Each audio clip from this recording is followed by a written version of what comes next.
하나이글스가 다시 한번 충격적인 역전패를 맛봤다. 선발 문동주가 역대급 투구를 펼친 날이었지만 불펜의 불안한 모습에 KTG에게 뒤집히며 패배를 당했다. 하나는 5일 대전 한화생명볼파크에서 진행된 2025 신한 술뱅 K리그 KT와의 주중 3연전 첫 경기에서 2대5로 무너졌다. 이날 경기에서 하나는 7회까지 2대0으로 리드했으나 8회에만 5점을 내주며 순식간에 흐름을 잃었다.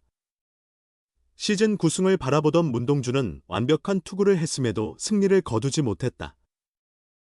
문동주는 이날 1회부터 KT 타자들을 완벽히 제압했다. KT의 첫 타자 이정훈을 포크볼로, 허경민을 컵으로 연이어 헛스윙 삼진을 빼내며 순조로운 시작을 알렸다. 2회에는 중심 타선을 단 6개의 공만으로 삼진 처리하며 기세를 이어갔다. 3회에는 황재균을 직구로, 장진혁을 포크볼로, 권동진을 느린 컵으로 각각 삼진을 잡으며 초반부터 압도적인 모습을 보였다. 4회 첫 피안타와 도루로 2사 2루의 위기가 찾아왔지만 슬라이더로 삼진을 기록하고 포수 최재훈의 정확한 송구로 도루를 저지하며 위기를 넘겼다. 그리고 5회, 마침내 타격도 살아났다. 2사 후 노시환이 좌익수 쪽 2루타로 기회를 만들자 최은성이 중견수 앞쪽 시타를 터뜨리며 하나가 먼저 점수를 뽑았다. 6회 문동주의 투구는 절정에 달했다.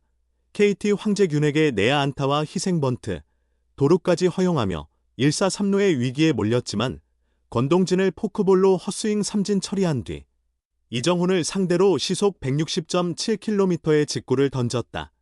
이 기록은 구단 트랙맨 기준 문동주의 올 시즌 최고 구속으로 2023년 4월 10일 광주 기아전의 160.9km 이후 두 번째 160km 돌파이며 대전 신구장에서 처음 나온 수치다. 이어 포크볼로 이날 10번째 삼진을 잡아냈다.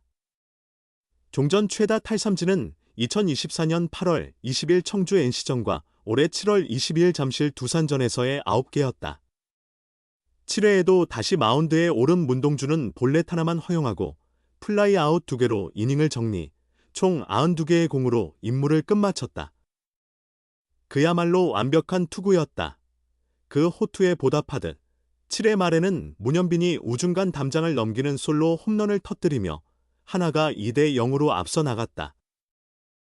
승리의 분위기는 점점 문동주 쪽으로 기울었다. 하지만 8회, 문동주 다음으로 마운드에 오른 한승혁이 첫 타자 오윤석을 삼진으로 잡았으나 황재균에게 좌측 담장을 넘는 솔로 홈런을 허용하며 실점이 시작됐다. 이후 볼넷과 안타, 몸에 맞는 공까지 나오며 1-3할루의 위기를 자초했다. 허경민에게 희생 플라이를 내주며 동점을 허용했고 강백호에게는 우익수 머리 위를 넘길 뻔한 2루타성 적시타를 맞아 주자 3명이 모두 홈을 밟았다. 이어 등판한 김서현도 흐름을 끊지 못하고 추가 실점을 내주며 점수는 2대5로 벌어졌다. 김범수가 간신히 등판에 불을 껐지만 이미 분위기는 KT 쪽으로 기울어진 뒤였다. 이날 하나 불펜은 단 1이닝 동안 3명의 투수를 투입했지만 5실점이라는 아쉬운 성적을 남겼다. 한승혁은 3분의 1이닝 2피안타 1피홈런 1사사구 3자책, 김서현은 3분의 1이닝 1피안타 2사사구 2자책. 마운드 교체 시점과 불펜의 안정감 모두 아쉬움을 남겼다. 이날 패배로 하나는 2연패에 빠지며 시즌 성적 59승 3무 38패가 됐고 LG 트윈스의 선두를 내주며 2위로 내려앉았다. LG는 지난 6월 14일 대전 한화전 이후 50일 만에 단독 선두 자리를 되찾았다. 한편 하나는 오는 7일까지 KT와 주중 3연전을 이어간다. 하나 이글스는 LG 트윈스와의 1위 경쟁에 있어 정면 승부로 대응하고 있다. 연이은 우천으로 인해 문동주의 선발 등판 일정이 미뤄졌고 원래대로라면 5일 KT전과 11일 LG전에 선발로 나설 예정이었던 코디 폰세의 등판 일정도 뒤로 조정됐다. 다만 문동주, 황준서, 폰세, 라이언, 와이스, 류현진의 선발 순서는 그대로 유지된다. 이에 대해 김경문 감독이 직접 그 배경을 밝혔다. 하나는 5일 대전에서 열리는 KT전 선발 투수로 문동주를 예고했다. 문동주는 지난 2일 광주에서 열릴 예정이던 기아전부터 3경기 연속 선발 등판을 준비해왔다. 하지만 2일과 3일 경기가 비로 취소되면서 등판 일정이 5일로 밀렸다. 일반적으로 선발 투수의 등판이 이틀 이상 지연될 경우 다른 선수를 기용하는 일이 잦지만 하나는 문동주의 등판을 계속 미루면서 기존 로테이션을 지켰다. 폰세가 5일에 등판했다면 10일 LG와의 미리 보는 한국 시리즈에도 나설 수 있었기에 로테이션 조정이 가능했지만 하나는 이를 선택하지 않았다. 김경문 감독은 폰세는 이닝을 많이 소화한 투수가 아니기에 포스트 시즌까지 염두에 두고 현재의 순서를 유지한 것 같다고 밝혔다.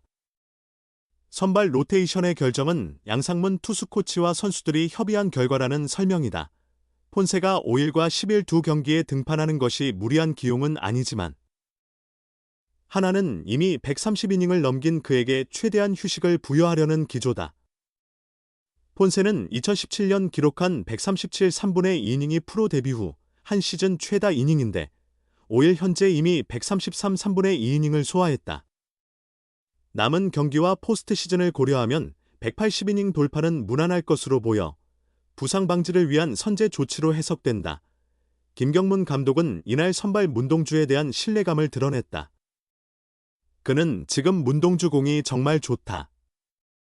상대 외국인 투수 패트릭 머피도 뛰어나지만 최근 문동주가 워낙 잘 던지고 있어 오늘 등판하게 됐다고 전했다. 하늘이 이토록 무정할 수 있을까? 기아 타이거즈 김도영과 한화, 이글스 문동주의 맞대결이 성사될 뻔했지만 폭우로 무산되고 말았다. 한화와 기아는 3일 광주기아 챔피언스필드에서 경기를 가질 예정이었지만 비로 인해 경기가 취소됐다. 2일에 이어 이틀 연속 쏟아진 폭우 탓에 경기를 시작할 수 없었다. 한화는 문동주를 2일에 이어 3일도 선발로 예고했다. 문동주는 올 시즌 16경기에서 8승 3패, 85이닝, 평균 자책점 3.39를 기록하며 리그 최고의 선발진 한 자리를 지켰다. 1위 한화가 2위 LG 트윈스에 0.5경기 차로 추격당하고 있어 문동주의 부담은 더욱 컸다. 김도영은 햄스트링 부상에서 회복해 2개월 만에 복귀전을 준비 중이었다. 기아는 2일 김도영을 1군에 등록했고 이날은 대타로 기용의 연승 기세를 잇고자 했지만 경기가 열리지 않아 무산됐다. 이범호 기아 감독은 3일 한화전 선발 라인업에 김도영을 투입하려 했다. 혹시 선수가 문동주와의 맞대결에 들뜨지 않을까 걱정했지만 고민엔 그만한 이유가 있었다. 5일 부산에서 롯데 자이언츠의 좌완 강속구 투수 알렉 감보아를 상대해야 했기 때문이다. 이 감독은 오늘 김도영을 선발로 쓰려 했다. 쓸까 말까 고민했다. 동주가 나오니까 이기고 싶어 흥분할까 걱정됐는데 화요일, 5일 감보아를 만나야 해서 빠른 공에 적응해보는 게 나을 것 같았다. 그래서 선발로 기용하려 했는데 비로 무산됐다. 다음 주부터는 도영이가 정상적으로 선발로 뛸 수 있다고 전했다. 김도영은 동주와 최근 직접 대화한 적은 없지만 이제 우리도 4년차라 서로를 잘 안다. 동주도 나도 몸 상태를 잘 알고 있고 동주는 워낙 잘하고 있어서 그런 조언을 했던 것 같다. 우리 둘 다 항상 연락할 땐 다치지 말자고 말한다. 동주가 이번 시즌 잘하고 있으니 부상 없이 끝까지 잘했으면 좋겠다고 말하며 맞대결에 대한 기대감을 내비쳤다. 김도영이 복구하면서 수비 포지션에도 변화가 생긴다. 이날 내야수 변우혁을 1군 엔트리에서 말소했고 박민과 김규성의 수비 능력을 고려한 선택이었다. 이 감독은 선우는 좌익수로, 위즈덤은 1루수로, 도영이는 3루수로 기용할 계획이다. 휴식이 필요한 선수가 있으면 선우가 1루로 들어갈 수도 있고 종욱이를 선발로 넣는 방안도 있다. 성범이가 하루 쉬게 되면 선우는 우익수, 종욱이는 좌익수로 뛰는 식의 운용도 가능하다며 김도영의 합류로 다채로워진 선택지를 설명했다.